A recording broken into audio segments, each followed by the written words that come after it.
সরকার দেশ ছেড়ে পালাতে পারে, তাহলে সেই জায়গায় 24-এর গণঅভ্যুত্থানে যাদের জন্য উনি 18 মাস ক্ষমতা থাকা অবস্থা ওনারা কেন মামলাগুলো নিষ্পত্তি করেন নাই? এটা দায় কি বিএনপি নিবে? এটা দায় কি বর্তমান সরকার নিবে? ওই পরিবারগুলো কি চাইছে আমাদের কাছে চাইছে যে হত্যাকারীদের যেন সুবিচারটা হয়।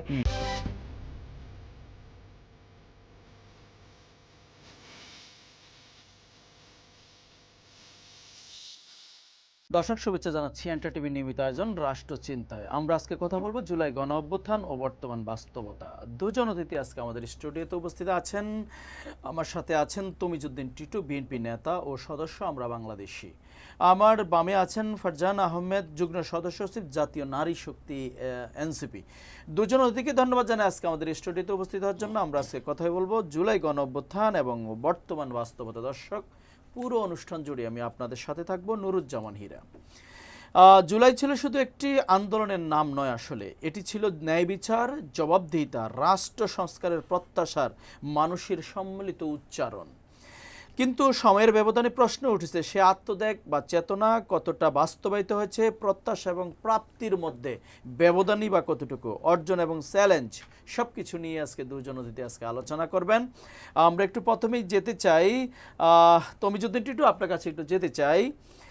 জুলাই গণঅভ্যুত্থানের 2 বছর হতে চলেছে, আসলে জুলাই মাসই চলছে, যে মাসই আমরা গত 17 বছরের আমরা বলে থাকি বা বলে সবাই ফ্যাসিবাদদের মুক্ত হয়েছে। আসলে জুলাই গণঅভ্যুত্থানের অন্যতম আকাঙ্ক্ষা ছিল যে পুরো ফ্যাসিবাদকে মুক্ত করে রাষ্ট্রকে একটা সংস্কার করা। আসলে আমরা দেখছি যে সম্প্রতিকালে যে ঘটনা আসলে কয়েকদিন যাবতে আলোচিত হচ্ছে, রাষ্ট্রপতির আসলে পদত্যাগ। এটা আমাদের গত সরকারেরই, কিন্তু উনি নিয়োগপ্রাপ্ত প্রেসিডেন্ট।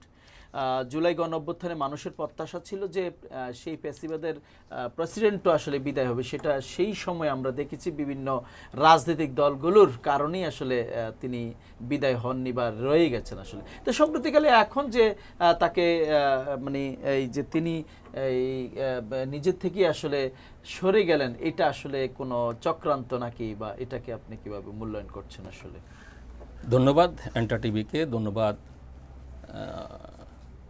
সুন্দর উপস্থাপ, ধন্যবাদ আজকের আলোচক, এবং ধন্যবাদ জানাচ্ছি আমাদের সাথে যে দর্শক যুক্ত আছেন ওনাদেরকে। জুলাই অভ্যুত্থান এবং আপনার বাস্তবতা, ফ্যাসিবাদের বিরুদ্ধে একতন্ত্রের বিরুদ্ধে মানুষ মাঠে নেমেছিল গণতন্ত্রের জন্য, সাম্য, স্বাধীনতা, অন্ন, বস্ত্র, বাসস্থান, শিক্ষা, চিকিৎসা। তো আসলে দেখেন, আপনি 2 বছরের কথা বলেছেন, অন্তর্বর্তীকালীন সরকার ছিল 18 মাস ক্ষমতায়। 2024-এর 12ই ফেব্রুয়ারি নির্বাচনে সরকার গঠন করছে আজকে 5 মাস। এখন আমরা যদি আপনার টোটাল 2 বছরের টোটাল দায়ভার এই সরকার উপরে দিয়ে দিই, এটা যেমন অযৌক্তিক, তেমনি আপনার এই বাস্তবতাটাও আপনাকে মানতে হবে। আমরা বিশেষ করে প্রেসিডেন্টের বিষয়টি বলছি প্রেসিডেন্ট শাহাবুদ্দিন চুপ্পু, এটা ফ্যাসিস্টের নিয়োগ ছিলেন, ওরা ওনাকে ক্ষমতায় বসিয়েছেন, প্রেসিডেন্ট নির্বাচিত করেছেন। তো উনি গতকালকে পত্রিকা, তো আপনি অবশ্যই সাংবাদিক মানুষ, পত্রিকা পড়েন অথবা আপনারা লেখালেখি করেন, পত্রিকাতে তো দেখলাম যে উনি ওনার অসুস্থতার কারণ দেখিয়ে উনি পদত্যাগ করেছেন। এটি কি প্রকৃত ঘটনা নাকি এর পিছনে কোনো ঘটনা থেকে যায়? এখন ধরেন আমি আপনাকে একটা কথা বলি, আপনি যখন এন্টার টিভিতে আজকে উপস্থাপনা স্টার্ট করছেন, আপনাকে এখানে হয়তো চুক্তিভিত্তিক 2 বছরের জন্য নিয়োগ দেওয়া হলো। এখন আপনার যদি আপনার কোনো সুবিধা অসুবিধা নিয়ে এখান থেকে আপনি পদত্যাগ করে চলে যান, এখন আমি যদি বলি এন্টার টিভির কর্তৃপক্ষ থেকে ওনাকে চাপ দেওয়া হয়েছে, তাহলে কি এটা হলো না?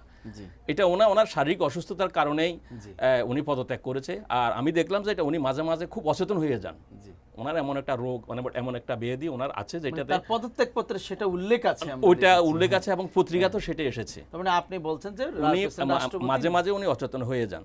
তো এটারে আপনারা সকল কিছু যদি আমরা রাজনৈতিক অথবা পর্দার আড়ালের কথা চিন্তা করি, পর্দার আড়ালে নিয়ে যাই, তাহলে তো আর হইল না ভাই।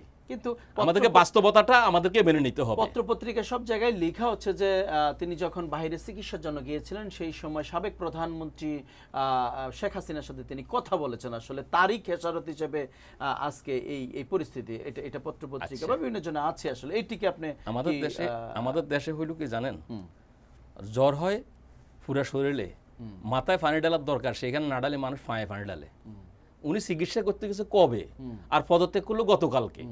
যদি ওনাকে প্রেশার ক্রিয়েট করা হইতো, শেখ হাসিনার সাথে ওনার কথোপকথনের যদি কোনো রেকর্ড থেকে ওনাকে পদত্যাগ বাধ্য করতে, তাহলে উনি আসার পরও এটা করতো।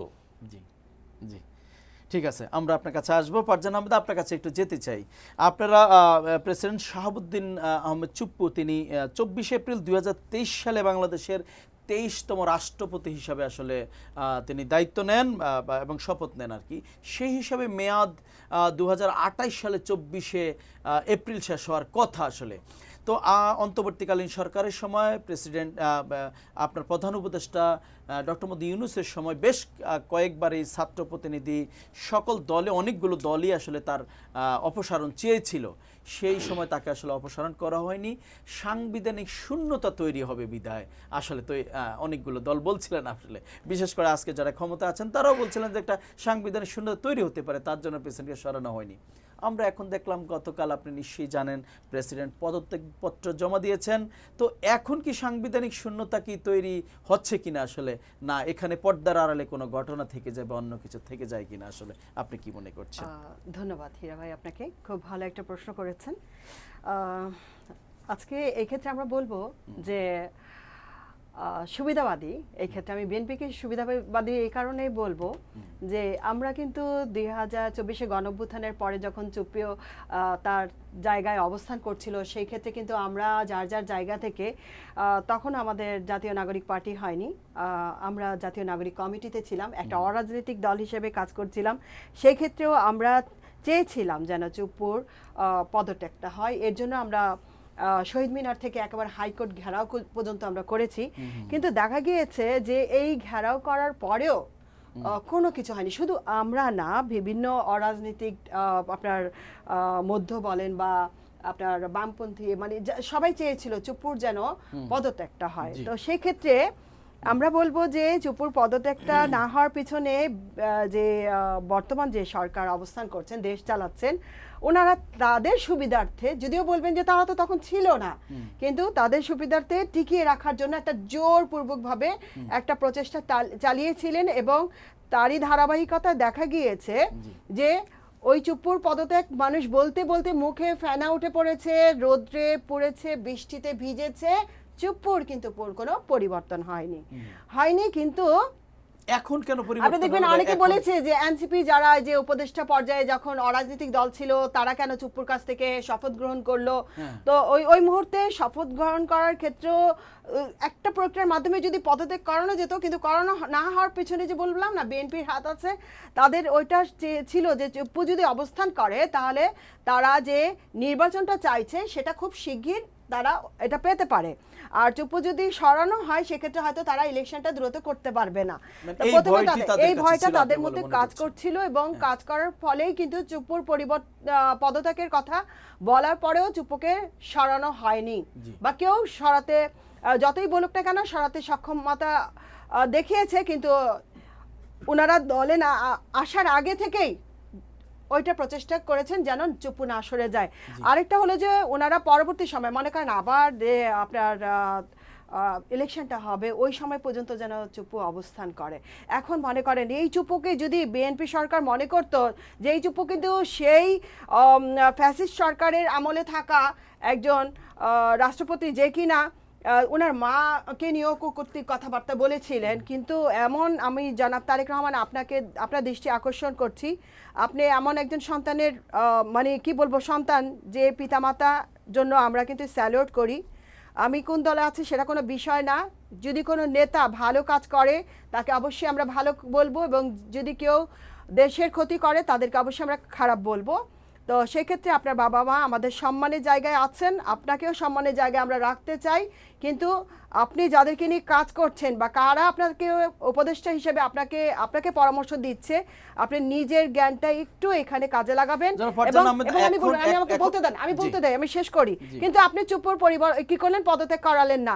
আজকে যখন আপনি জানতে পারলেন যে এই চুপ্পু তার চিকিৎসার নামে বাংলাদেশে মানে চিকিৎসার নামে বাইরে গিয়ে বা যে কোনো মাধ্যমে হোক এই যে ফ্যাসিস্ট খুনি হাসিনার সঙ্গে কথোপকথন করেছেন, সেই ক্ষেত্রে আপনি যখন এটা জানতে পেরেছেন, এখন কখন করেছে সেটা আপনি এখন বলছেন অনেক আগে করেছে, এটার জন্য না উনি অসুস্থ, এটার জন্য ওনাকে সরিয়ে দেওয়া হয়েছে। যখন আপনি জানতে পেরেছেন যে নিশ্চয়ই চুপ্পু কিন্তু ওখানে এক কাপ চা খাওয়ার জন্য যায়নি বা তার সঙ্গে চা খাবে শেখ হাসিনার সঙ্গে এই কথা বলার জন্য যায়নি। এমন কিছু যা দেশের ক্ষতি হতে পারে, রাষ্ট্রের বিরুদ্ধে, যেমন হতে পারে আপনার দলের ক্ষতি হতে পারে, এমন হতে পারে আপনার ক্ষতি হতে পারে। আপনি যখন এই জিনিসটা উপলব্ধি করতে পেরেছেন তখন তাকে সরিয়ে দিয়ে আপনি সরাতে বাধ্য হয়েছেন। কিন্তু আমাদের কথা হলো তাহলে আপনি অবশ্যই স্বার্থে আপনি কেন আগে করেন নাই? কেন এই কথোপকথনের কথা শুনে আজকে আপনারা বলছেন উনি একটু অসুস্থ, বয়স হয়েছে, বা উনি এখন এক কথা বলতে গিয়ে আরেক কথা বলেন, কিংবা উনি অন্যমনস্ক হয়ে যান। এটা কিন্তু আপনি যতই বলার চেষ্টা করেন, আপনি বা আপনার দল থেকে একজন এখানে বসে আছেন টিপু সাহেব, উনি বললেও কিন্তু এটা একটা ছোট বাচ্চাও হাসবে। এই মুহূর্তে একটা টক শোতে আসছি তাই হাসতে পারছি না, প্রোগ্রাম শেষ করে হাসবো ইনশাআল্লাহ। জি, আমরা আপনার কাছে এটা যেতে চাই তমিজউদ্দিন টিটু। এই তখন আমরা যখন এই শাহাবুদ্দিন চুপ্পুর বিষয়টি সামনে এসেছিল, বিশেষ করে অন্তর্বর্তীকালীন সরকারের সময়, তখন বলেছিলেন যে বিএনপি বলেছিল যে সাংবিধানিক শূন্যতা তৈরি হতে পারে, এই কারণে মানে এই অজুহাতে আসলে তাকে সরানো হয়নি। তো এখন যে সরানো হলো বা তিনি সরলেন, তো এখন কি সাংবিধানিক শূন্যতা তৈরি হবে না? ধন্যবাদ। ব্যবস্থা তো একটা নিশ্চয়ই একটা শূন্যতা তৈরি হলে কি ব্যবস্থা নিশ্চয়ই সেটা তো আছে। ধন্যবাদ আপনাকে হীরা ভাই। জি, তখন অন্তর্বর্তীকালীন সরকার ক্ষমতা ছিল, জি, কোন নির্বাচিত সরকার ক্ষমতা ছিল না, কোন স্পিকার ছিল না। তো এখন আপনার বাংলাদেশের সংবিধানে, বর্তমান সংবিধানে একজন রাষ্ট্রপতি অসুস্থতা অথবা যে কোনো কারণে যদি পদত্যাগ করে, উনি পদত্যাগ পত্রটা স্পিকারের কাছে জমা দেবে। ঠিক আছে? তো যেহেতু নির্বাচিত কোনো সরকার ছিল না, সাংবিধানিক সংকট তৈরি হতো। আসেন, তো এখন ধরেন আপনার আমি আপাকে একটু আপার ওদিকে ফিরে যাচ্ছি। আমি অন্তর্বর্তীকালীন সরকারের সময় অন্তর্বর্তীকালীন সরকারে কারা ছিল? তো বিএনপি তো ছিল না, বিএনপির আধিপত্য ছিল না। সেখানে বর্তমানে আপু যেহেতু নারী শক্তি করেন এনসিপির দুইজন, ওনারা দুইজন অন্তর্বর্তীকালীন সরকার উপদেষ্টা হিসেবে ছিলেন, মাহফুজ সাহেব ছিলেন। তো ওনারা তো ইচ্ছা করে চুপ্পু সাহেবকে সরিয়ে দিতে পারতেন না। তাদের পক্ষ থেকে জাতীয় নাগরিক কমিটি বা অন্যান্য দল থেকে প্রচেষ্টা ছিল, আমাকে বলার সুযোগ দেন। তখন জাতীয় নাগরিক পার্টি হয় নাই। তো ওনারা তখন অন্তর্বর্তীকালীন সরকার উপদেষ্টা যারা ছিলেন, মাহফুজ সাহেব ছিলেন, আসিফ সাহেব ছিলেন, তারপরে আপনার ছিল আপনার আমাদের এমপি হয়েছে যে নাগরিক পার্টির নাহিদুল ইসলাম সাহেব ছিলেন। ওনারা তো আসলে জুলের স্পিরিট ধারণ করেন। তো আমরা যেহেতু ফ্যাসিস্ট শেখ হাসিনাকে বিদায় করে দিয়েছি, তো ওনারা তো অন্তর্বর্তীকালীন ক্ষমতা থাকা অবস্থায় ওনারা তো ইচ্ছা করলে রাষ্ট্রপতিকে অপসারণ করতে পারতেন, ওনারা করেন নাই। আমি যদি ভাই আমার যদি মুখে এক কথা বলি অন্তর আরেকটা থাকি, এটা ঠিক না। না, অনেক দলই সেই সময় সায় দিয়েছিল। আমি আপনাকে বলি, বিএনপি সায়ও দেয় না, বিএনপি বিরোধী ভাই, বিএনপি না না না না, আমি আপনাকে আমি আপনার সংবিধানের কথা বললাম তো, নির্বাচিত সরকার ছিল না, বাংলাদেশের সংবিধানে স্পষ্ট উল্লেখ আছে। আমার ধারাও এখানে আছে, বলে দিতে পারবো আপনাকে, স্পষ্ট উল্লেখ আছে, রাষ্ট্রপতি যদি অসুস্থতা অথবা অন্য কোনো কারণে পদত্যাগ করেন তাহলে সেটা স্পিকারের কাছে জমা দিবেন। প্রধানমন্ত্রী কি সেই সময় কি আমরা এই যে জুলাই গণঅভ্যুত্থান হয়েছে সংবিধান মেনে হয়েছে কি আপনি মনে করছেন? এখন আসেন, সেই সময় শেখ হাসিনা চলে গেলে, ফ্যাসিবাদ চলে গেলে কে বসবে সেটা মেনে কি আন্দোলন সংগ্রাম হয়েছিল? নিশ্চয়ই না, আপনি বলবেন। এখন আমি আপনাকে একটা কথা বলি, শুনেন। একটা বিশৃঙ্খলা যখন সৃষ্টি হয়, বিশৃঙ্খলা, তখন কিন্তু সেখানে সংবিধানই বিশৃঙ্খলা সৃষ্টি হয় না। বিশৃঙ্খলা সৃষ্টি হওয়ার পরে যখন এটা ঠিক হয়ে যায়, তখন সাংবিধানিক ধারাবাহিকতা শুরু করতে হয়। সংবিধানিক ধারাবাহিকতা শুরু করতে, সংবিধান ফলো করতে হয়। আমরা বাংলাদেশের নাগরিক, বাংলাদেশের সংবিধান আছে, হ্যাঁ, জনগণের জন্য সংবিধান, অবশ্যই জনগণের জন্য, জনগণের অবশ্যই সংবিধানের জন্য জনগণ না, জনগণ না, অবশ্যই জনগণের জন্য। তবে জনগণের জন্য, জনগণের ভালোর জন্য সংবিধান করা হয়েছে, জি। জনগণের জন্য সংবিধান করা হয়েছে, ওই সংবিধানটাকে আপনাকে মানতে হবে। গতকাল নাগরিক পার্টি এনসিপি আমরা দেখলাম রাষ্ট্রপতিকে গ্রেপ্তারের দাবিতে আওয়াজ তুলছেন এবং আপনার মশাল মিছিল করেছেন। আপনারা এই বিষয়টি মানে আপনারা কিভাবে ইয়ে করছেন, কে তাকে আইনে আনা হবে কিনা, কেউ বলছেন যেন তিনি পালিয়ে যেতে না পারেন। এই বিষয়টি আসলে সংবিধানের 51 ধারায় আমাদের আছে, রাষ্ট্রপতি ক্ষমতাকালীন থাকার সময় তাকে কোনো ফৌজদারি মামলায় অ্যারেস্ট করা যাবে না, মামলা করা যাবে না। বাট তিনি যখন রাষ্ট্রপতি থাকবেন না সেই সময় করা যাবে না, কিন্তু বলা সেই সময় বলা নেই। তো এই বিষয়টি আসলে কিভাবে আসলে মূল্যায়ন করতে চান? আপনার ওই যে ইয়েতে এই 2024 সালের 8 আগস্ট অন্তর্বর্তীকালীন সরকার সবাই শাহাবুদ্দিন চুপ্পুর কাছে শপথ গ্রহণ করেছে। তো ওরা ছিল 18 মাস, অন্তর্বর্তীকালীন সরকার ক্ষমতা যখন ছিল 18 মাস ছিল। তখনও ধরেন শাহাবুদ্দিন চুপ্পুকে তারা ইচ্ছা করলে অপসারণ করে গ্রেপ্তার করতে পারত। আর তার বিরুদ্ধে যদি ফৌজদারি কোনো মামলা থাকে, যদি সে অপরাধী হয়ে থাকে, সে রাষ্ট্রপতি হোক আর যেই হোক, তাকে বাংলাদেশের আইন অনুযায়ী অবশ্যই গ্রেপ্তার করতে পারে। গ্রেপ্তার থাকাকালীন সময় সম্ভব না। এখন ভাই তার বিরুদ্ধে যদি ফৌজদারি কোনো মামলা থাকে, গ্রেপ্তারি পরোয়ানা থাকে, হ্যাঁ, যদি কঠিন কোনো অপরাধের সে আসামি হয়ে থাকে, অবশ্যই তাকে আইনের আওতায় আনতে হবে। অবশ্যই সে তো আইনের ঊর্ধ্বে না, জি। আমরা এই বিষয়টা নিয়ে আসি, ফারজানা আহমেদ আপনার কাছে আসি। প্রথমত হচ্ছে যেটি বলছিলেন তমিজউদ্দিন টিটু, আপনারা যখন আপনাদের ছাত্র প্রতিনিধি ছিল, জাতীয় নাগরিক কমিটি ছিল, সেই সময়ে যে আপনারা প্রেসিডেন্টকে অপসারণ করতে পারেননি, নাম্বার 1 এটা আপনাদের ব্যর্থতা কিনা? দ্বিতীয়ত, এই 2 বছর সময় অতিবাহিত হয়েছে, আপনারা তো প্রেসিডেন্টের বিরুদ্ধে কোনো মামলা করেছেন, প্রেসিডেন্টের বিরুদ্ধে কোনো এলিগেশন এনেছেন কিনা, কোনো তার কোনো ধরনের অপরাধ আছে কিনা, সেই বিষয়টি কিন্তু আপনারা সামনে আনতে পারেননি। এখন পদত্যাগের পরে বলছেন তাকে দেশ থেকে বিদায় দেওয়া যাবে না, তাকে অ্যারেস্ট করার জন্য কোন দাবিতে, কোন মামলার উপরে ভর করে তাকে আপনারা অ্যারেস্ট করার জন্য দাবি তুলছেন আসলে বিষয়টি? ধন্যবাদ। আসলে আপনি যেটা বলবেন যে যখন অন্তর্বর্তীকালীন সরকার ছিল বা ওই সময় আমাদের বর্তমান যে আমাদের এনসিপির আহ্বায়ক উনি ছিলেন উপদেষ্টা মাহফুজ আলম, সেই ক্ষেত্রে আমি বলছি ওনারা ছিলেন যে কেন চুপ্পুকে তখন অ্যারেস্ট করার মতো কোনো আওয়াজ তোলা হয়নি বা এখন কেন করা হচ্ছে? নাহিদ ইসলাম আমাদের জাতীয় নাগরিক কমিটি যখন ছিল তখন কিন্তু নাহিদ ইসলাম ভাই আমাদের অরাজনৈতিক দলের একটা কিছু ছিলেন না উনি কেউ, কিন্তু উনি গণঅভ্যুত্থানের এমন একজন ব্যক্তি যে এক দফার ঘোষক আমরা বলা হয়। সেই ক্ষেত্রে আমি বলবো যে যখন উনি জাতীয় নাগরিক পার্টিতে আসছেন বা বর্তমানে এখন এমপি পর্যায়ে আছেন, কিছু কিছু ধারা আছে ভাই, ধাপে ধাপে উঠতে হয়।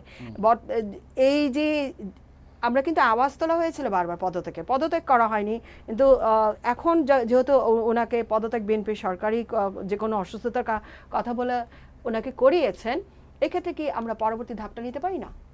আমরা সেই ধাপটা এখন কি কোনো পদক্ষেপ নিচ্ছেন কিনা আপনারা, তাকে তার বিরুদ্ধে কোনো ধরনের মামলা বা তাকে যেন আপনারা কালকে দাবি তুলছেন সেফ এক্সিট যেন না দেওয়া হয়, তাহলে আমরা মনে করি সেফ এক্সিট দেওয়া বা মামলাটা কি আপনাদের পক্ষ থেকে আসবে কিনা বা এনসিপির পক্ষ থেকে কোনো করা হবে কিনা বা তার বিরুদ্ধে কোনো ধরনের আইনগত পদক্ষেপ আপনারা নিচ্ছেন কিনা, বা সেটা যদি আমরা এখন ঘটনা হলো যে উনি কি কথাবার্তা বলেছেন উনি জানেন, ঠিক আছে, আর আমাদের প্রধানমন্ত্রীও হয়তো অনেক কিছু জানতে পেরেছেন।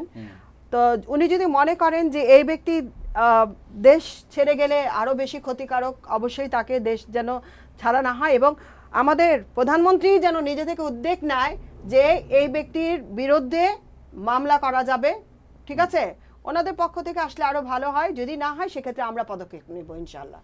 মানে গতকাল রাশেদ খানও বলছেন, আসলে তিনি বলছেন যে নাহিদ ইসলাম রাষ্ট্রপতির হাতে শপথ নিয়ে আপনারাই সাংবিধানিক দায় মুক্তি দিয়েছেন আসলে প্রেসিডেন্টকে।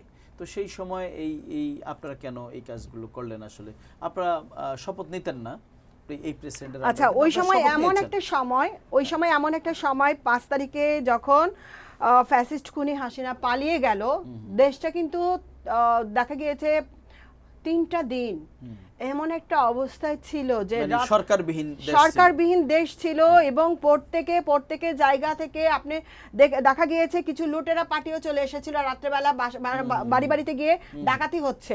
এই ক্ষেত্রে অনেকগুলো এলাকায় হয়েছে, মোহাম্মদপুর, মিরপুর এবং আমাদের পুরান ঢাকার দিকেও হয়েছে। আমরা যারা এলাকাবাসী ছিলাম আমরা সবাই কিন্তু রাত জেগেছি, মাইকে অ্যানাউন্স করা হয়েছে যে আপনারা সবাই জেগেই থাকেন। রাত জেগে এলাকা পাড়া দেওয়া হয়েছে।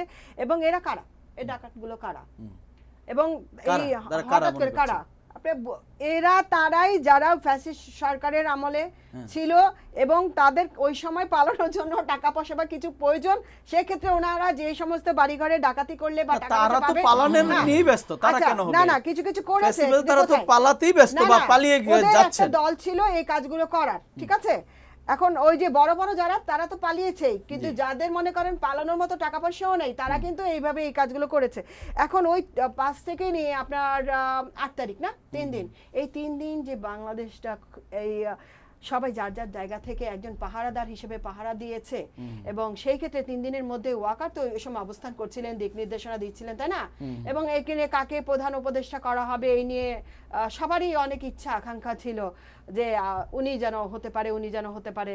তো ওই সময় ছাত্ররা কিন্তু একটা কি বলে এমন একটা জায়গা থেকে ওরা বের হয়ে আসছিল, ওরা নিজেরাও জানে না যে আসলে দেশে কি হতে যাচ্ছে, বা ওনাদেরকে এই যে উপদেষ্টা হিসেবে নিয়োগ দেওয়া হবে বা কে ওনাদেরকে শপথ দেওয়া হবে, ওই সময় যে আপনি তাৎক্ষণিক যে একটা কি করবে এটা বিপক্ষে যাবে। কিন্তু আমরা কিন্তু একটা দেশ যদি নতুন তৈরি হয়, একটা আমি বলছি একটা দেশ যদি নতুন তৈরি হয় সে সময় কোন সরকার থাকে না। ধরেন যুদ্ধের মধ্যে বাংলাদেশ 1971 সালে আমরা যখন স্বাধীনতা অর্জন করলাম, সেই সময় তো কোনো আগের সরকার ছিল না, নতুন করে সরকার তৈরি হয়েছে না, সেটা হতে পারতো না সেই সময়। এখন অনেকে মনে করছে যে তাহলে শপথ কেন গ্রহণ করলো, তাহলে ওই সময় তাহলে ওয়াকারের করার প্রয়োজন ছিল, ওয়াকার সাহেবের দরকার ছিল চুপ্পুকে পদত্যাগ করিয়ে নতুন একটা রাষ্ট্রপতি দিয়ে তারপর এইটা করানোর। এটার জন্য তো নাহিদ ইসলাম মাহফুজ দায়ী নয়, ঠিক আছে? ধন্যবাদ, আমরা আপনার কাছে আবার আসব। আমি আমার কথা শেষ করতে দেন। এটার জন্য আপনারা বারবার যে আঙ্গুল তোলেন যে মাহফুজ এবং নাহিদ ইসলাম ওনারা কেন এটাকে শপথ গ্রহণ করেছে, আপনাদের সমর্থিত সরকার বলছে, না আপনারা ছাত্র প্রতিনিধিরা ছিল, এখন যেহেতু তারা দলে করছে, কেন আপনারা বলেন না যে কেন রিজাইন করাইলো না, ওনাকে না করায় কেন শপথটা দেওয়া হলো?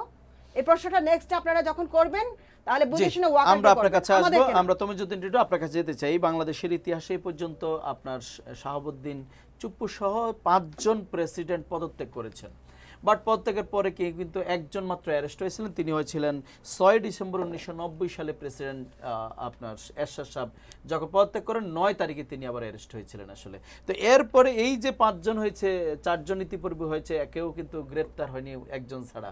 তা আমরা কি শাহাবুদ্দিন চুপ্পুর বিষয়ে অনেকে বলছেন যে এই অসুস্থতার কথা বলে পরিকল্পিতভাবে সেফ এক্সিট দেওয়ার একটা অপচেষ্টা বলছেন, আসলে আপনি কি তাই মনে করছেন কিনা? আসলে ধন্যবাদ।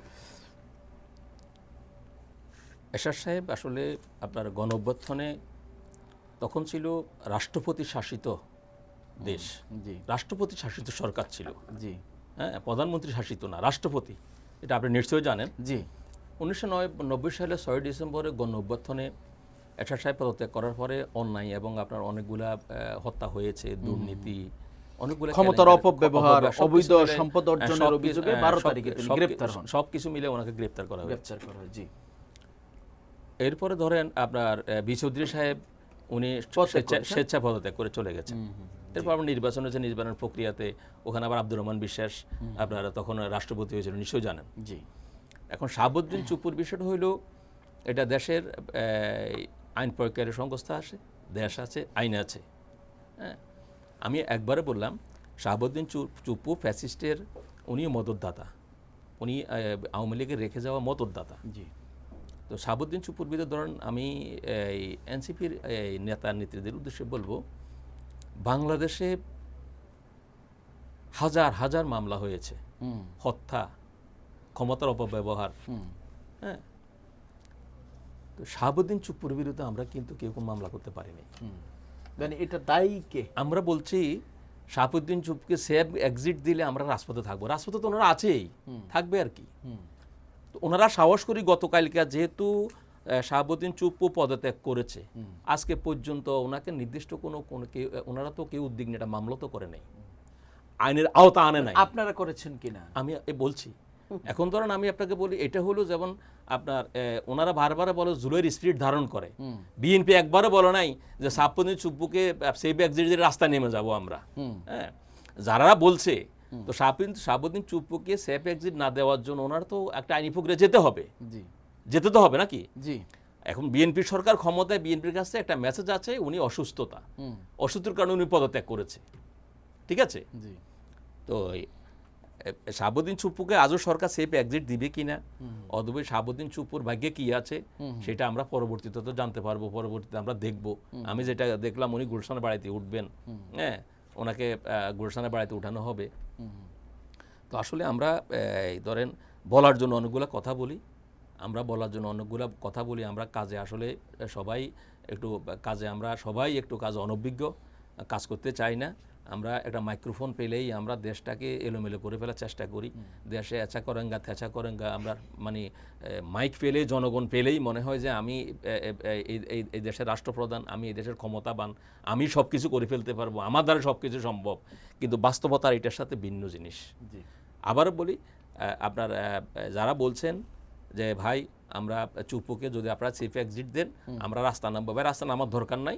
আপনারা চুপ্পুর বিরুদ্ধে সুনির্দিষ্ট কটা আপনার তথ্য যাচাই করে তথ্য নিয়ে এসে মামলা করেন, তাকে গ্রেফতার করার জন্য। আপনি বলছেন কাকে? বিরোধী দলকে মামলা করেন? আমি বিরোধী দলকে বলছি না, আপনি দেখছেন পত্রিকাতে কালকে অনেকেই বলছে, মাইকে বলছে যদি চুপ্পুকে সেফ এক্সিট দেওয়া হয় আমরা রাজপথে নেমে আসবে। বিরোধী দল বলছে, এনসিপি বলছে, বিশেষ করে ওনারা। আমার কথা হলো ভাই, আমি এই হুমকি না দিয়া ওনারা চুপ্পুর বিরুদ্ধে রাষ্ট্রীয় সম্পদ অপব্যবহার, ক্ষমতার অপব্যবহার, মানুষ হত্যা, দুর্নীতি নির্দিষ্ট কোন অভিযোগের মামলা করুক, মামলা করে সরকারে বলুক যে ওনার বিরুদ্ধে নির্দিষ্ট এই অভিযোগটা আছে, আপনি তাকে গ্রেফতার করেন। আপনি মনে করছেন কিনা তিনি এই যে ক্ষমতার অপব্যবহার, দুর্নীতি, অপশাসনের মদতদাতা, আপনি একটাকে বলছিলেন যে আপনি মনে করছেন কিনা তিনি এই অপরাধে? উনি কিন্তু, আমি আপনাকে একটা কথা বলি, উনি কিন্তু যখন রাষ্ট্রপতি নির্বাচিত হয়েছে, জি, আপনার কি স্মরণ আছে ওনার বাড়ি পাবনা? জি, উনি কিন্তু সেখানে একটা বক্তব্য বলেছে আমি একসময় ছাত্রলীগ করেছি। জি, আপনার স্মরণ আছে কি? ঠিক আছে তো? জি জি, আচ্ছা। আর ওনার বিরুদ্ধে যখন রাষ্ট্রপতি নির্বাচিত হয়েছিল তখন দেখলাম অনেক দুর্নীতির ওনার বিরুদ্ধে অনেক খতিয়ান বের হয়েছে।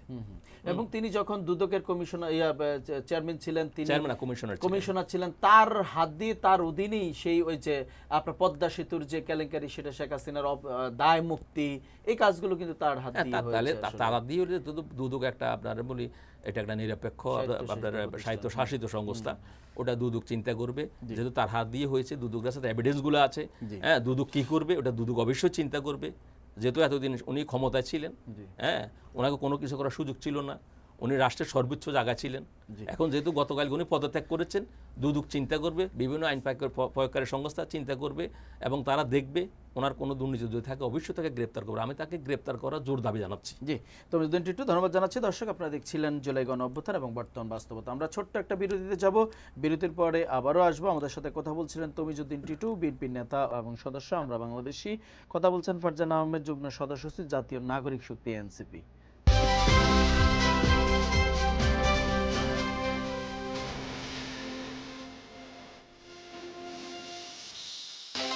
একটি গাড়ি শুধু মালামাল বহন করে না, এটি বহন করে আপনার ব্যবসার সম্ভাবনা। ওয়ানজে সাংশি নিয়ে এসেছে আধুনিক ইলেকট্রিক পিকআপ, কার্গো ভেহিকল এবং ডাম্প ট্রাক, শক্তিশালী এবং ব্যবসার জন্য প্রস্তুত। S electrical automobile.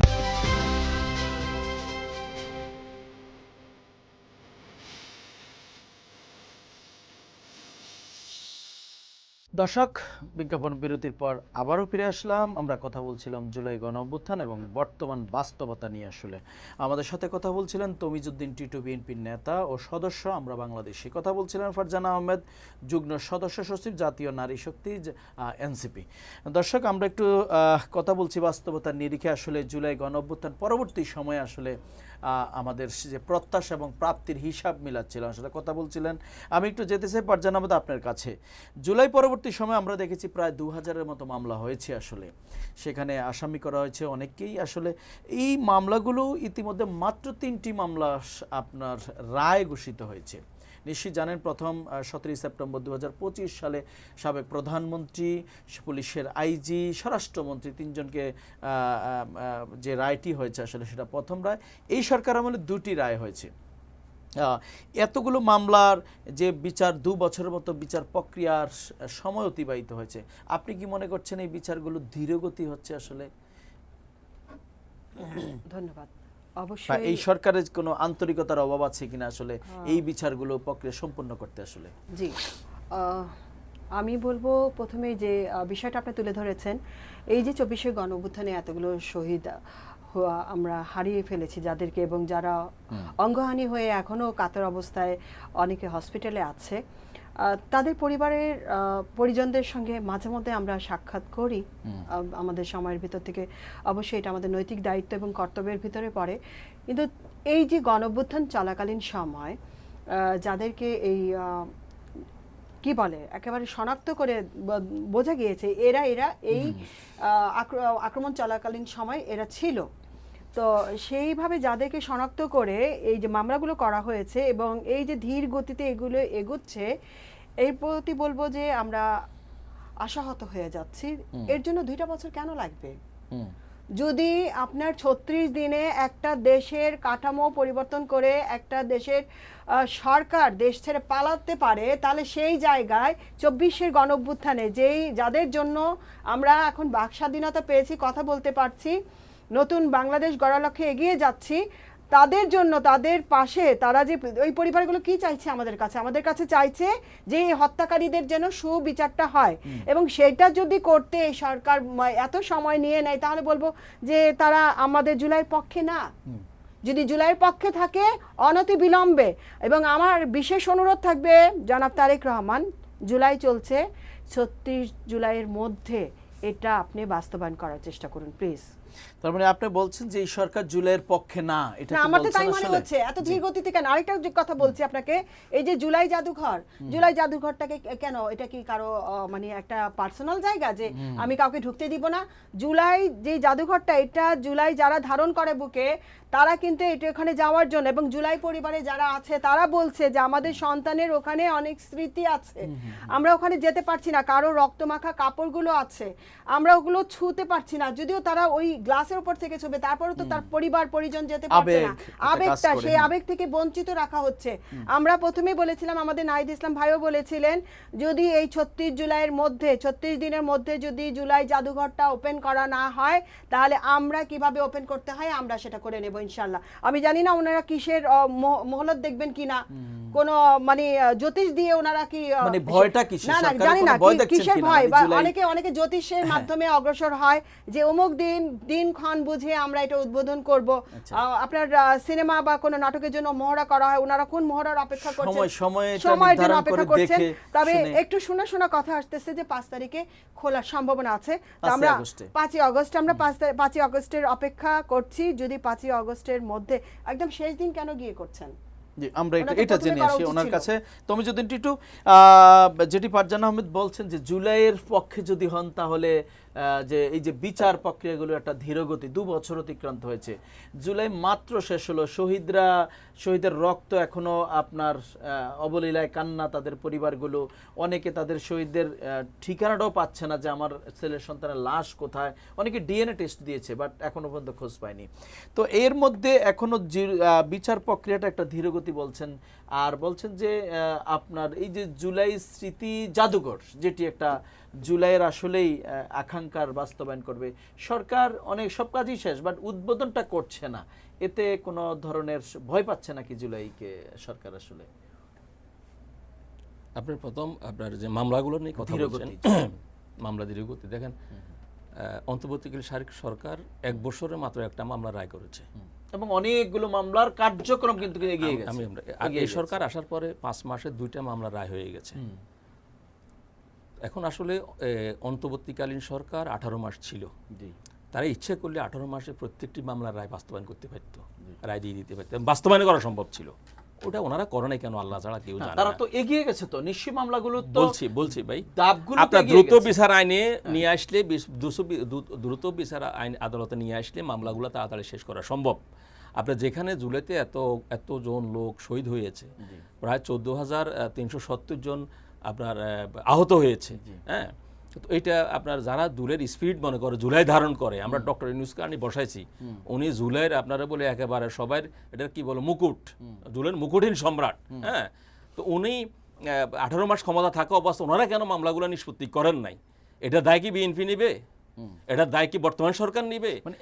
একটা 5 মাসের সরকার আপনার এটা দায় নিতে পারে? 18 মাস যেটা করতে পারে নাই, আপনার 18 মাসে মাত্র একটা মামলা রায় করেছেন। প্রক্রিয়াগুলো নিশ্চয়ই আপনি যে দুটো রায় হয়েছে প্রক্রিয়া তো শুরু করেনি সরকার। আমার কথাটা শেষ করতে দেন প্লিজ। আমি আপনাকে না না, বোঝানোর জন্য বলছি। আমার কথা শুনতে হবে, আমার কথা শুনতে হবে আপনাকে। হ্যাঁ, একটা মামলার রায়ের প্রক্রিয়া করতে 10 বছর সময় লাগে না। এই সরকার 5 মাস হয়েছে, 5 মাসে 2টা মামলা রায় হয়ে গেছে। আর মামলাগুলো রায় হয়ে যাবে, রায় থাকবে না। কিন্তু আমার প্রশ্ন হইল আপনার সকল কিছু আপনার অন্তর্বর্তীকালীন সরকারের 18 মাস থাকার পরে ওনারা করতে পারে না, 5 মাসে সরকার করে ফেলবে, সকল কিছু সরকার দায় বাতা দিতে হবে কেন? এটা আপনারা পারেনি বলে কি এখন আপনারাও পারবেন? অবশ্যই তো শুরু হয়ে গেছে, তো মাত্র 2টা তো করে ফেলছে, বাকি মামলাগুলো রায় হয়ে যাবে। আর আসেন জুলাই জাদুঘরের আপনার নান্দনিক কাজগুলো এখনো চলমান, উন্নয়নমূলক কাজগুলো এখনো চলমান। এই কারণে জুলাই জাদুঘরটা খোলা হচ্ছে না। ঠিকাদারকে তাড়া দিচ্ছে সরকার 5 আগস্টের আগে এটা সম্পন্ন করার জন্য।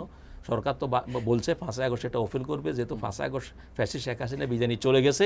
5 আগস্টে সেদিন হয়তো সুন্দরভাবে উদ্বোধন হবে, পাবলিকের জন্য খোলা রাখবে। মানে জুলাই মাসটা যেহেতু আমাদের কাছে, বিশেষ করে এখন যে সরকার আছে, বিরোধী দল আছে, প্রত্যেকে কিন্তু জুলাইয়ের অবদান। নিশ্চয়ই আপনি জানেন জুলাইয়ের ফসল, এই সরকারও জুলাইয়ের যেমন ফসল, বিরোধী দল জুলাইয়ের ফসল। তো সেটা যদি এই জুলাই মাসে ওপেন করা হয়, এতে ক্ষতি কি হচ্ছে বা ভয়ের কি আসলে সরকার? এখন আপনারা তো ওই যে আপনার পজিটিভ থেকে নেগেটিভটা বেশি ভাবেন, এটা হলো আমাদের মূল সমস্যা। আমি আপনাকে বললাম নান্দনিক কাজগুলো এখনো শেষ হয় নাই। ওখানে কাজগুলো ঠিকাদারি প্রতিষ্ঠানের কাজ চলমান। কি দাঁড়ালো যে 1 তারিখে যেটা হলো না, পরের মাসে গিয়ে 5 তারিখে হবে। তাহলে এই যে এই ঠিকাদারিকে কোন ঠিকাদারিকে? না না না, এটা দীর্ঘদিন, এটা অন্তর্বর্তী পুরো জুলাই মাসটা সম্পূর্ণ হয়ে যাচ্ছে। আমি কথা বলতে না, জুলাই নিয়ে না, এখন আমাকে প্রশ্ন করছে এটা কেন 5 তারিখে গিয়ে সমাপ্ত হবে? আচ্ছা, কেন তার আগে পারেননি? আপনারা 5 তারিখে বিজয় মিছিল করেছেন? 2024 সালে 5 তারিখে বিজয় মিছিল করেছেন নাকি 21 জুলাই করেছেন না 26 জুলাই করেছেন? কত তারিখে করেছেন? আমাদের 2024 সালে জুলাই মাসের কি 28 তারিখে বিজয় মিছিল করেছেন না 5 আগস্ট বিজয় মিছিল করেছেন? বলেন। 5 আগস্টে বিদায় হয়েছে। তাহলে আপনারা এটাকে টেনে ওখানে নিয়ে যাচ্ছেন কেন? আমার কত জুলাই মাস চলছে, ঠিকাদারি প্রতিষ্ঠান কাজ সম্পন্ন হয়ে প্রায় শেষ পর্যায়ে, 5 তারিখে শেষ হয়ে যাবে, 5 তারিখের আগে শেষ হয়ে যাবে। 5 তারিখে সরকার এটা উদ্বোধন করার একটা প্ল্যান চিন্তা ভাবনা করে রেখেছে। সবকিছু যদি আপনি নেগেটিভ ধারণা নিয়ে নেন, আপনার সবকিছু যদি আপনি পজিটিভ থেকে নেগেটিভ সকল কিছু নিয়ে নেন, তাহলে তো সমস্যার সমাধান হবে না। আপনাকে সমস্যার সমাধান করতে হলে আপনাকে সহযোগিতা করতে হবে। আমরা ঘুরে আসি পারজানাবাদ জি আপনার কাছে। জি, আমি একটু বলতে চাই যে ওনারা বলতে চাচ্ছেন যে 5 তারিখে গিয়ে ঠিকাদারি কাজটা সমাপ্ত হবে, তখন না 5 তারিখে কথা বলে নেই, 5 তারিখে ওপেন হবে। এর আগে ঠিকাদারি কাজ চলছে, এর আগে কাজ শেষ হবে। কোন ঠিকাদারকে এই কাজগুলো দেওয়া হয়েছে যে এইটা ওপেন করার জন্য আপনি পুরো 36 দিনের দিন গিয়ে আপনি সমাপ্ত করে ওপেনিং করে দেবেন? কেন 1 জুলাই কেন করা হয় নাই? কেন শহীদ পরিবারগুলো আমরা যখন দেখা করতে গিয়েছি কেন বলছে যে আমরা ওখানে যেতে পারছি না কেন? আপনি এই হলো একটা প্রশ্ন, কি কারণে করছেন না এটা আপনারা বলতে পারেন, এবং আমরা অপেক্ষমান আছি যে আদৌ আপনারা খুলবেন কিনা 5 তারিখে। খুলে ফেললে যদি না খুলে, সরকার যদি না খুলে, সেই ক্ষেত্রে আপনারা কোন পদক্ষেপ নেবেন? আমরা তো পদক্ষেপ নিব, আমাদের নাহিদ ইসলাম ভাই বলে রেখেছে নিজেরাই খুলে ফেলবেন, নিজেরা খুলবো। আরেকটা যেটা বলতেছে যে সেফ এক্সিটের ব্যাপারে আমি একটু বলতে চাচ্ছি যে চুপুর সেফ এক্সিট দিবে কিনা এই সরকার, যদি দেয় তাহলে কিন্তু আমরা রাজপথে থাকবো ইনশাআল্লাহ, এটাও বলে রাখছি। এটা হচ্ছে যে অন্তর্বর্তীকালীন সরকার থাকাকালীন সময় আপনার প্রেসিডেন্ট, এই সাবেক প্রেসিডেন্ট এখন আমরা শাহাবুদ্দিন চুপ্পুর বিষয় আপনারা কি পদক্ষেপ চাচ্ছেন? আমরা চাচ্ছি উনি যে ফ্যাসিস্ট সরকার থাকাকালীন সময় থেকে, এবং উনি নিজের মুখে কিছুক্ষণ আগে স্বীকার করেছেন যে এই চুপ্পুরা কি কোনো একটা সমাবেশে বলেছিল যে ও ছাত্রলীগের কর্মী। তো এই কথা কি আজকে উনি জানতে পেরেছেন, নাকি তারেক রহমান দেশে আসার আগে জানতেন, নাকি যেদিন শপথ গ্রহণ করেছেন একজন প্রধানমন্ত্রী হিসেবে সেদিন জানতে পেরেছেন? না, এখন প্রশ্ন হচ্ছে আপনার কাছে, আপনি যেখানে বলেন আমি প্রশ্ন পরে করেন, আপনি বলছেন যে উপদেষ্টারা কেন চুপ্পুর কাছ থেকে শপথ গ্রহণ করলো, এটা বারবার বলছেন। তাহলে আপনার প্রধানমন্ত্রী যে শপথ গ্রহণ করলো উনি কি জানতেন না এটা আওয়ামী লীগ? না, এখন যে তার বিরুদ্ধে যে অ্যাকশন নিবে গভর্নমেন্ট, মানে কোনো ধরনের তো তার বিরুদ্ধে কোনো এলিগেশন নেই, সেই ক্ষেত্রে কোন মানে অভিযোগের ভিত্তিতে তাকে সেফ এক্সিট দিবে না বা আপনারা না দেওয়ার জন্য বলছেন, তাকে অ্যারেস্ট করার কথা বলছেন, কিসের ভিত্তিতে বলছেন? সেই মামলা বা অভিযোগকে আপনারা করবেন কিনা যদি সরকারের পক্ষ থেকে না করা হয়, আমি সেটা আপনার কাছে জানতে চাই। সরকারের পক্ষে থেকে আমরা তো আবেদনটা করে রেখেছি, এবং আবেদন করা না, এটা তো ওনার নিজে থেকে করা উচিত ছিল। ওই যে কিছুক্ষণ আগে বললাম কেন কি মানে আপনারা করছেন কিনা যদি সরকার পক্ষ থেকে কোনো ধরনের এই ধরনের উদ্যোগ না নেওয়া হয়? আমাদের আহ্বায়ক এটা আমাদেরকে দিক নির্দেশনা দিবে, আমরা সেভাবেই আমরা কাজ করব। অবশ্যই করা উচিত আমি মনে করি।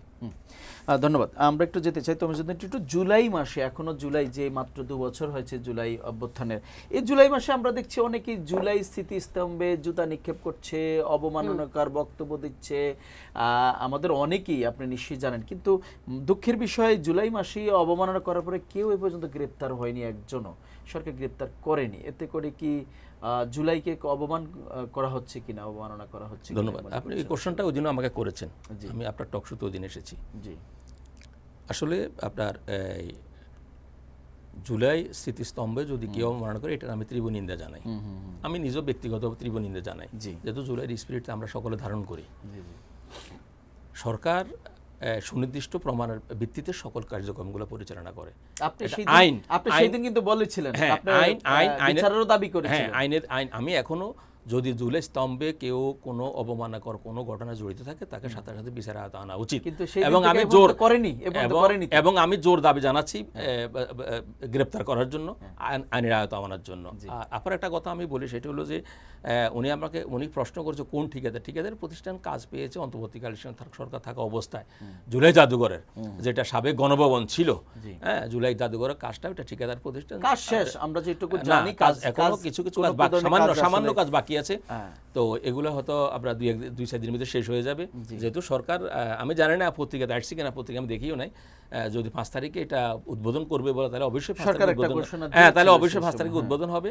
5 তারিখে উদ্বোধন হবে। এখানে আপনার ওই যে যদিয়াতেও কিন্তু কোনো কারণ নাই, এখানে বিশেষ অবিশেষের কোনো ঘাটতি নেই, ঘাটতি রাখলে সমস্যাও আছে, ঠিক আছে। আর আপনার এই তো আর কি।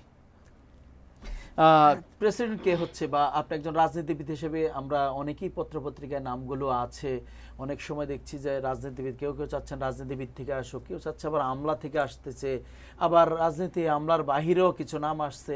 একজন রাজনীতিবিদ হিসেবে আপনি মানে কেমন প্রেসিডেন্ট চান আসলে, বা কোনো পরামর্শ? আপনার একজন স্বচ্ছ, বাংলাদেশের সর্বোচ্চ জায়গায় অবশ্যই একজন স্বচ্ছ, নীতিবান, সৎ, আদর্শবান প্রেসিডেন্ট আমরা চাই, যে দেশকে ভালোবাসবে, দেশের মানুষকে ভালোবাসবে, জুলাইটাকে ধারণ করবে। আর আপনি যেটা বলছেন প্রেসিডেন্ট কে হতে চায়, আসলে এটা হলো আপনার একটা সংসদীয় প্রক্রিয়া।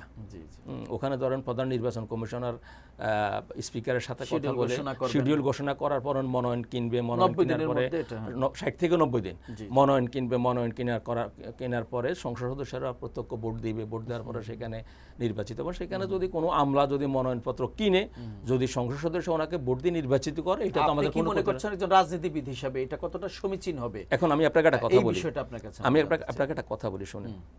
আপনারা তো ইয়েতে আপনার বাড়িতে কি লঞ্চে যান, বাসে যান? দুভাবে যাওয়া যায়। 2000 যায়। ওখানে কি গাড়িটা আপনার চালান না ড্রাইভারে চালায়? ড্রাইভার চালায়। তো একটা দেশে রাজনৈতিক নেতারা যতটুকু বিচক্ষণ, আমরা ততটুকু বিচক্ষণ না। ওরা যেমন ভাবে মাটিও মানুষের নেতা হয়ে ওঠে, তৃণমূল থেকে উঠে আসে, সকলে ভালোবাসা বুঝে। আমরা তো শুধু কোটায় ফোরেই এসি গাড়িতে উঠে এসি বাড়িতে থাকে। ওরা ওই গরিব মানুষ, অসহায় মানুষের কোনো কদর বুঝে না। আমি মনে করি আমার জায়গা থেকে একজন রাজনৈতিক নেতা রাষ্ট্রপতি হওয়া প্রয়োজন বাংলাদেশের জন্য। জি, ধন্যবাদ। আপনার প্রত্যাশা হচ্ছে একজন রাজনীতিবিদই একটা রাষ্ট্রের শূন্যতা, একটা রাষ্ট্রের মর্যাদা, মানুষের মনোভাব বুঝার ক্ষমতাটা, সক্ষমতাটা রাখে। আপনি কি মনে করছেন জনাব ফারজান আহমেদ, প্রেসিডেন্ট হিসাবে কি ধরনের রাজনীতিবিদ, না আমলা বা অন্য কোনো পেশা থেকে? আমরা দেখছি অনেকগুলো নাম আলোচিত হচ্ছে, আপনার প্রত্যাশা কি আসলে? আমার প্রত্যাশা হবে, প্রথমত আমি বলবো যে কোনো আমলাতন্ত্র থেকে যেন এখানে না আসে। আমলা মানেই গামলা, হ্যাঁ, আওয়ামী লীগের গামলা। আর প্রত্যেকটা সেক্টরে আমলারা আজকে যিনি প্রেসিডেন্ট বিদায় নিলেন তিনিও কিন্তু আপনার আমলা থেকেই আসে। ওই আমলা মানে তো গামলা, আমি গামলা দিয়ে বুঝিয়ে দিলাম গামলা মানে কি। তো আপনি প্রত্যেকটা জায়গায় দেখবেন এই গামলাগুলো ভরা, মানে জায়গায় জায়গায় আমলাগুলো এমনভাবে রাজত্ব করছে যে ওদেরকেও আমি বলবো, তারেক রহমানকে বলবো যে আমলাগুলো দীর্ঘ 17টা বছর ধরে বা তারও আগে থেকে আওয়ামী লীগ মনোভাবে যারা আছে তাদেরকে আপনারা শনাক্ত করুন, এবং সেই জায়গায় আপনি যদি আপনার দল থেকে কাউকে মনে করেন যে সেই জায়গাগুলো অবস্থান করার মতো আছে, তাদেরকে সেই জায়গায় নিয়োগ দেন। নতুনদের রাখেন, আপনারা তাদেরকে সরান। তারা, আপনারা হয়তো জানেন কি না যে তারা কিন্তু কখনোই ভালো চায়নি, অন্তত এই দেশের ভালো চায়নি। তারা ভারতের দাসত্বে ওরা মনোভাব নিয়ে চলে। এই আমলাগুলোকে অতি দ্রুত সরাবেন, এবং এই যে প্রেসিডেন্টের ক্ষেত্রে যদি কোনো আমলা কোনো এখানে যদি আপনার কি মনোনয়নপত্র নিয়ে থাকে, তাহলে সে যত কোটি টাকা বা যত কোটিপতি হোক বা যত বস্তা ভরে টাকা দেওয়ার প্রলোভন দেখাক, আমি বলবো না যে প্রধানমন্ত্রীকে প্রলোভন দেখাবে, তবে যারা এই মনোনয়নপত্রগুলোর কাজগুলো করবেন ওনাদেরকে দিতে পারে, এই দৃষ্টিটা আকর্ষণ করবেন যাতে টাকা পয়সা নিয়ে আমলা যারা আছে তাদেরকে না দেওয়া হয়। তবে অবশ্যই যার মধ্যে দেশপ্রেম ভালোবাসা আছে এবং মানুষ যার ভিতরে লোভ লালসা নেই এবং যিনি আপনার বিপক্ষে গিয়েও কথা বলতে পারে, এমন লোককে দেবেন। ধন্যবাদ। দর্শক, কথা বলছিলেন আসলে দুজন অতিথি। বর্তমান আগামী দিনে যিনি রাষ্ট্রপতি আসবেন, প্রত্যাশা সকলেরই তিনি যেন গণমানুষের কথা বোঝেন, ভাষা বোঝেন, হৃদয়ে স্পর্শ করতে পারেন। তিনি যেন দেশের ক্রান্তিকালে যে কোনো পদক্ষেপ নেওয়ার জন্য সেই সৎ সাহস, সময় উপযোগী যুগোপযোগী একজন মানবিক মানুষ হন, সেটাই আসলে প্রত্যাশা। সেজন্য নিঃসন্দেহে একজন রাজনীতিবিদেই পারে আসলে সেই দূরদর্শী চিন্তা রাষ্ট্রকে এগিয়ে নিতে, সেটাই আমাদের প্রত্যাশা। দর্শক, কথা বলছিলাম জুলাই গণঅভ্যুত্থান এবং বর্তমান বাস্তবতা। দুজন অতিথি কথা বলছেন তমিজউদ্দিন টিটু, বিএনপি নেতা ও সদস্য আমরা বাংলাদেশি। কথা বলছেন ফারজানা আহমেদ, যুগ্ম সদস্য সচিব, জাতীয় নারী শক্তি, এনসিপি। কথা বলছি, দুজন অতিথি বাস্তবতা নিরিখে আসলে কথা বলছিলেন। আমরাও দেখতে চাই জুলাইকে ধারণ করে, পাশাপাশি যিনি প্রেসিডেন্ট হবেন তিনি যেন জুলাইকে ধারণ করেন এবং গণমানুষের আকাঙ্ক্ষাকে ধারণ করেন, সেটাই আমাদের প্রত্যাশা আসলে। দর্শক, পুরো অনুষ্ঠান জুড়ে আমি আপনাদের সাথে ছিলাম নুরুজ্জামান হীরা। আজকের আলোচনা একটি বেশি স্পষ্ট, জুলাই গণঅভ্যুত্থানের ইতিহাস একটি গুরুত্বপূর্ণ অধ্যায়। তবে ইতিহাসের মর্যাদা ধরে রাখতে হলে মূল্যবোধ বাস্তবায়নের সবচেয়ে বড় চ্যালেঞ্জ। রাষ্ট্র, রাজনৈতিক দল, নাগরিক সমাজ এবং জনগণ সম্মিলিত দায়িত্বেই গড়ে উঠতে পারে একটা জবাবদিহিতামূলক, ন্যায়ভিত্তিক গণতান্ত্রিক রাষ্ট্র। আমরা সেটাই প্রত্যাশা করি। আগামী দিনে দেখা হবে দর্শক নতুন কোনো বিষয় নিয়ে। সে পর্যন্ত ভালো থাকবেন। আল্লাহ হাফেজ। আসসালামু আলাইকুম।